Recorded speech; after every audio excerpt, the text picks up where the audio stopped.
இலே கடுமையாக உழைக்கின்றோம் என்ற பெயரில் தூக்கத்தை கெடுத்தாலும், உணவை எடுத்துக்கொள்ளாமல் தவிர்த்தாலும், கற்ப மூலிகைகளை தேவையான போது எடுத்துக்கொள்ளாமல் தவிர்த்தாலும் இந்த உடலானது கெட்டுப் போகின்றது.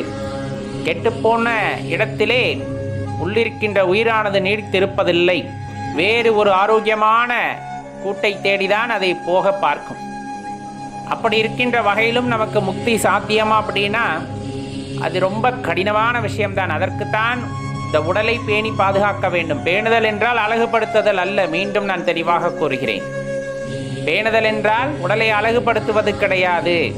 உடலை ஆரோக்கியமாக வைத்துக் கொள்வது, உடலின் இயக்கத்தை சீராக வைத்துக் கொள்வது அப்படிங்கிற அந்த ஒரு விஷயத்தை நம்ம அடிப்படையாக கடைபிடித்தோமே ஆனால், இந்த உடலானது ஆரோக்கியமாக இருக்கும் போது, மனமும் திடமாக இருக்கும் பொழுது, நம்முள்ளே இருக்கின்ற சிந்தனைகள் ஆரோக்கியமாக இருக்கும் போது, இறைவனை பற்றிய